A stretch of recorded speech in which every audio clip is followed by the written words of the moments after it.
Бұл видео бүкіл әлемді дүр сілкіндіріп, түрлі пікірлер тудырды.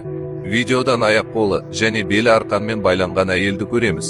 Ол өзінің барлық мәселесінің шешімі сияқты көрінген затты, яғни қайшыны байқайды. Сол сәттен бастап, ол бар күшін салып, сол қайшыға қол жеткізуге тырысады. Ол талпынған сайын, арқан оны артқа қарай қаттырақ тарта түседі. Ақыр соңында, бір ғажайып сәтте ол қайшыға қол жеткізеді. Бірақ сол сәтте өте өкінішті, бірақ терең шындық ашылады. Ол өзін байлап тұрған арқандарды кесудің орнына, қайшы ілулі тұрған жіпті кеседі, оны сөмкесіне салып қояды. Сөмкенің ішінде бұрыннан тағы екі қайшының бар екенін көреміз. Бұл көрініс адам жанының терең рухани шындығын бейнелейді. Көбіміз өмірімізді өзгертетін білімге, ақиқатқа және рухани шешімдерге ие болсақ та, оны іс жүзінде қолданбауды таңдаймыз. Мәселе ақиқаттың жоқтығында емес, сол ақиқатты жүрекке ұялатып, онымен өмір сүре алмауымызда.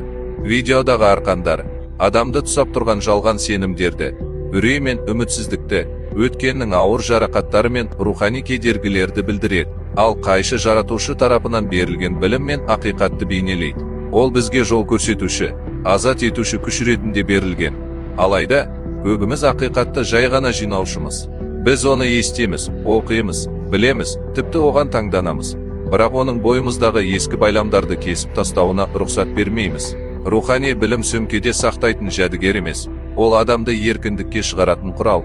Шынайы жеңіс пен азаттық ақиқатты тапқан сәтте емес, оны іске асырып, бойымыздағы жаман әдеттер мен рухани шынжырларды үзген сәтте келеді. Жаратқан ие бізге қажетті құралды, ақыл мен білімді әлдеқашан беріп қойды. Ендеше, сол рухани тұсауларды кесіп, еркін тыныстау үшін нені күтіп жүрміз?